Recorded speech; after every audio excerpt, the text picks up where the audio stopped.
Good morning. I hope everybody that listens is keeping well. Wanted to read a little bit from an article. It was written by AK Coomaraswamy. I will put it in the description if I can find it so you guys can read it yourselves. It's a small article. Uh, as I read, I'm going to comment here and there. There's a lot of stuff, vocabulary and concepts you probably never heard of, me included. So I was kind of, studying so far, quote unquote, until I think I find myself comfortable enough to talk about these things.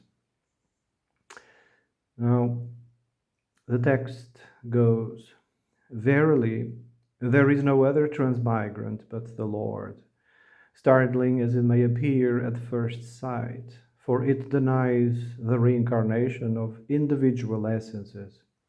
It is amply supported by the older and even oldest texts, and is by no means an exclusively Indian doctrine. So when he says the Lord, he's not talking about some beard guy behind the clouds with a telescope. No, he's talking about the soul. He's talking about the self. He's talking about the Brahman. He's talking about the soul with a big S, right? That's who he's talking about. And then it says this doctrine, this philosophy, this ontology, whatever you want to call it, it's not new nor exclusive to the Indian doctrine. It's not new for them or exclusive. But it never taught reincarnation. It talks about transmigration, but not reincarnation. Reincarnation can be found in, you know, um, pagan, mythology, which is actually very interesting. Pagans believed there's the reincarnation of the individual essences, meaning your uncle, your grandparents, they might reincarnate later. You even give these future people their ancestor names because they kind of remind you of them, and that's awesome. That is worshiping your ancestors, basically, right?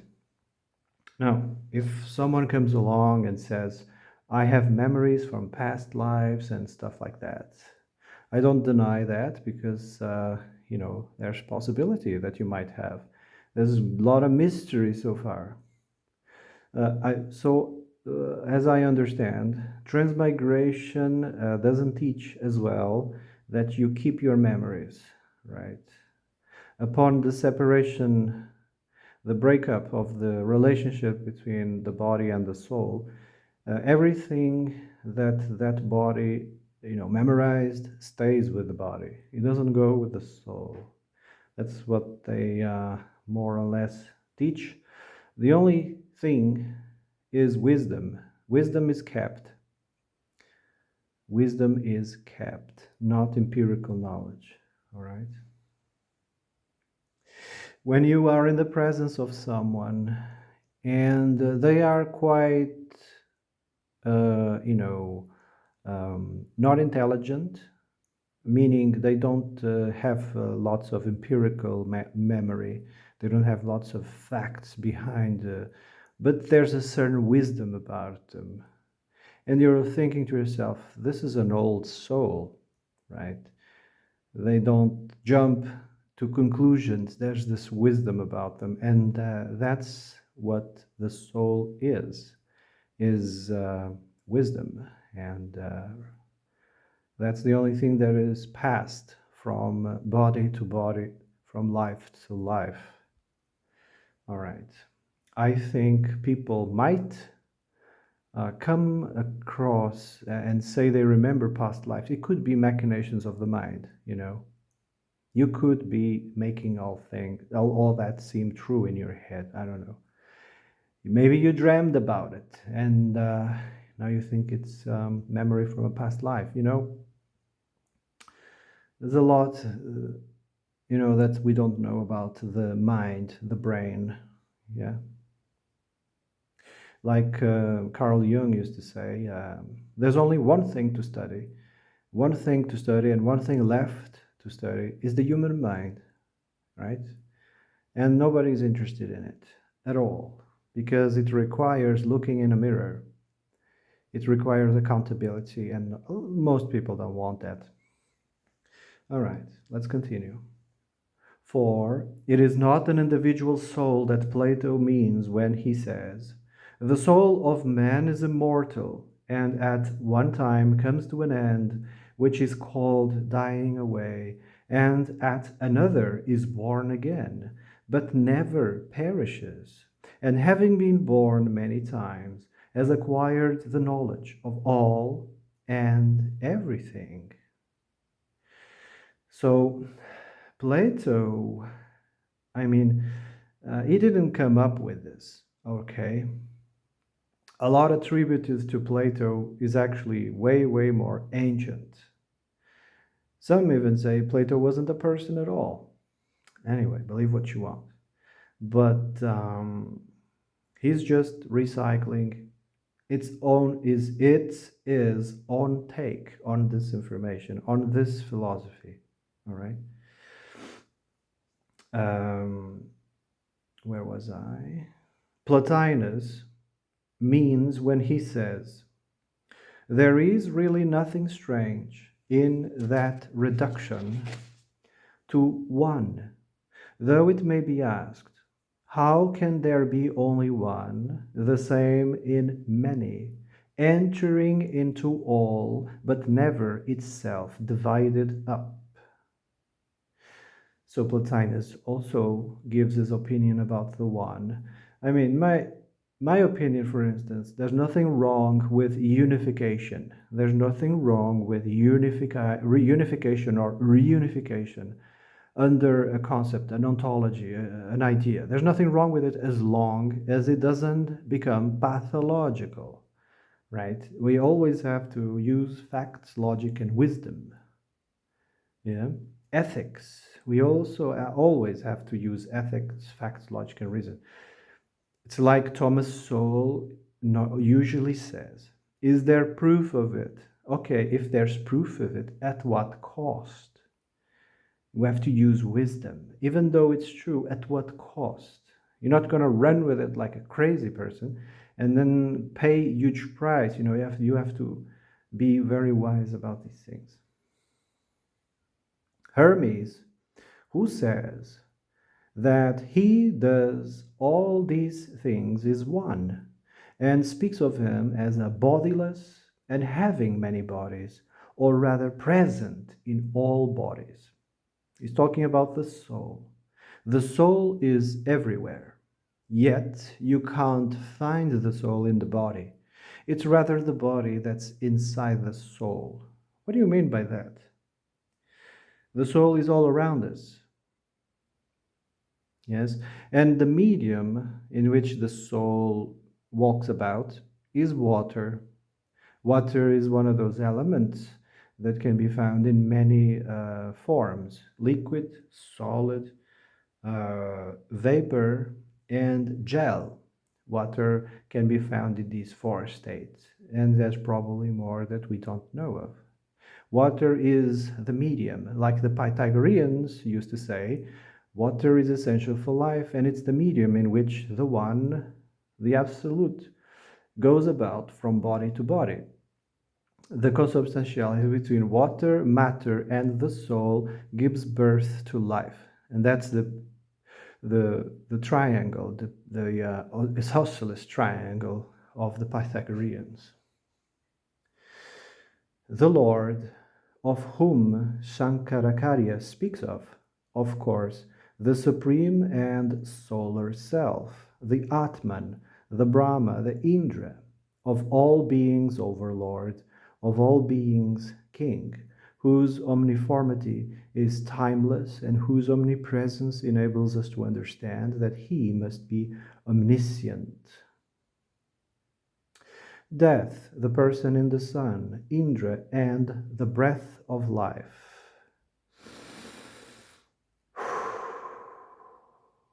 he, one as he is in person there. Okay, let me start that again.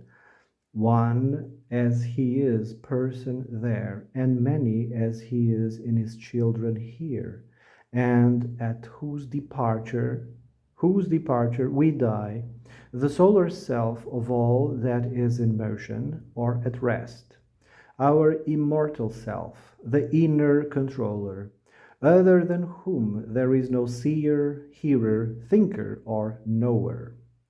Okay, let's make a quick pause. He's talking about the self, our immortal self. But of course, in metaphysics and in philosophy, there's two souls. There's the immortal soul, in which I just read about, and then there's the mortal soul. There's a soul with a big S and a soul with a small s. The big S doesn't die, it's immortal. It transmigrates from body to body, from being to being. The mortal soul, in the other hand, has a beginning and an end in time. It's John, Mary, that's the mortal soul. Everything that they are, their thoughts, their emotions, their perceptions, their memories, the body, the physical, and even the so called consciousness as a beginning and an end in time. And we could call that a soul. Even in some languages, you could read or say, I was in the street yesterday, I didn't saw any soul, I didn't saw nobody. So that can also, the word soul can be used to define the person that has a beginning and an end in time. But then there's the other one, the immortal one. All right. Okay, where was I? The solar Indra, of whom it is said that whoever speaks, here, thinks, etc., does so by his rays, the rays of sun, you know. Brahma, of whom it is said that our powers are merely the names of his acts. The self, from whom all action stems, the self that knows everything, whether is Surya, Savitur, Atman, Brahma, Agni, Prajapati, Indra, Vayu, or Madhyama. This Lord from within the heart here is our mover, driver, and actuator, and the whole source of evanescent consciousness that begins with our birth and ends with our death. Now, consciousness has a beginning and an end in time, right? Consciousness is the consubstantiality between the soul and the body. The link between those creates a bridge, which is called consciousness. When the body dies, consciousness breaks. Consciousness is switched off, It will be reconnected once the soul finds another body. You see, the soul, when there's a body that dies, it's almost like you switch off the lights or you lose your glasses. The soul starts with its hands, okay, where is the body? Where's the body? Ah, here's an available body, and it switches back on, Or it picks up the glasses, it switches on the light, Analogically speaking. We do nothing of ourselves and are merely his vehicles and instruments. This higher Brahma is that one, the great self, who takes up his stand in womb after womb as the uniform lord of breaths. That's why religions used to say, in the beginning was the word, and it is through your breath that okay, now I messed up.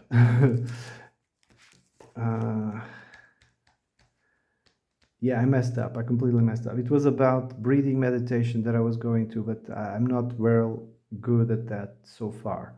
There's no such thing as breathing meditation, but anyway, it's an analogy to what I just read, the Lord of Breaths. When you inhale and exhale, that's the soul coming in, you know. There's nothing to do with meditation whatsoever. But some people, think that it's some sort of therapy or something, which is fine. If it works for you, go ahead. He wanders about by his own actions, the fruition of which he enjoys, and being associated with conceptually and the notion I am is known as the lower, neither male nor female nor neuter. This is important.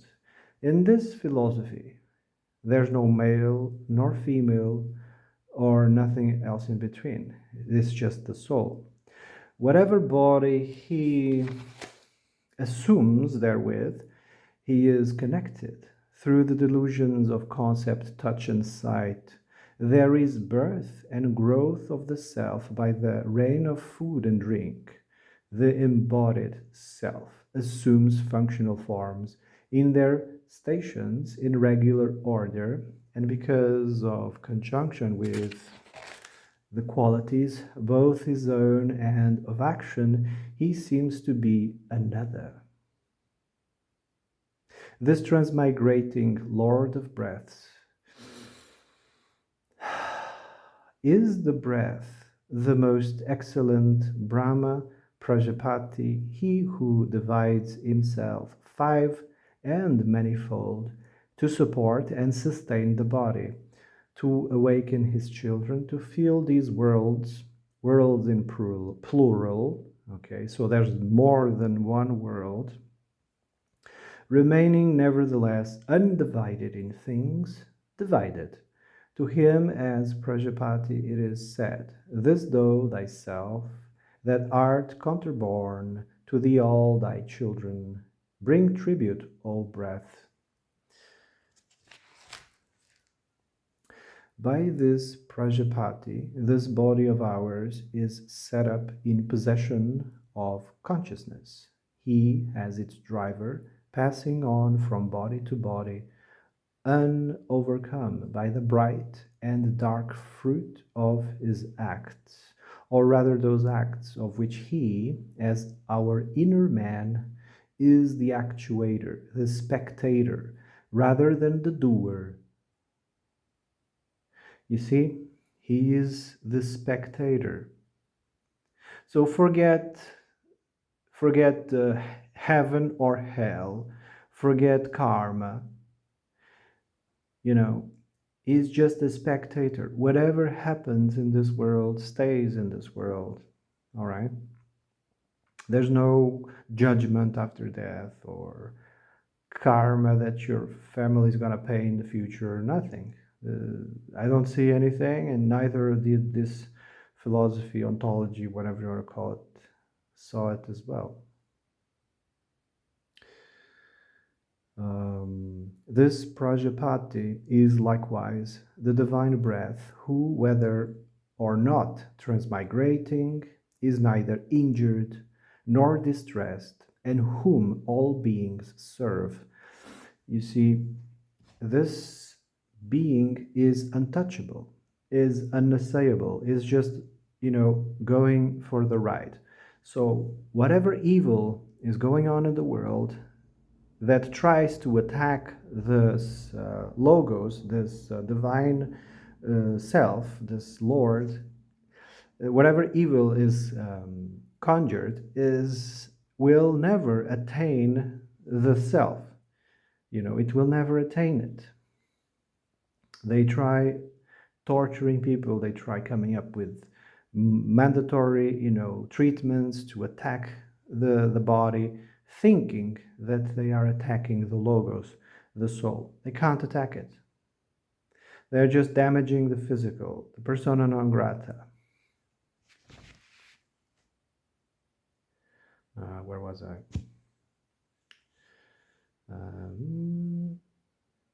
And with respect to whom it is further said that whoever his children may suffer, that pertains to them alone. Good only goes to him. Evil does not reach the gods. Thus, this one, spoken of by many names, is everywhere born and reborn, unseen. The Prajapati moves in the womb and is multifariously born. The person expires and suspires in the womb, and then is he in and then is he. Okay, there are so many um, quotations that sometimes I get lost. Okay, 20 minutes already. I think I'm going to stop the video here, you know, so otherwise it might become too long. Okay, I'm just going to read this paragraph because it's important. It need not to be demonstrated here that the Samhitas do not know of a reincarnation. They don't know anything about individual rebirth on earth, since it is generally accepted that even the Brahmanas know nothing of such doctrine. Except, of course, in the normal progenitive sense of rebirth in one's offspring. Right?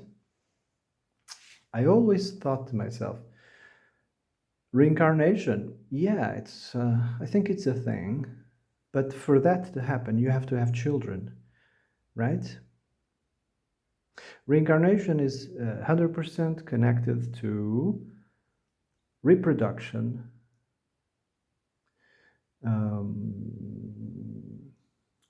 the rebirth through one's offspring. That's reincarnation. If you don't have children, you risk not reincarnating. But again, this is not part of this doctrine. This is part of paganism. All right. I think I'm going to stop the video now, the audio. Tell me what you guys think. Have a nice day.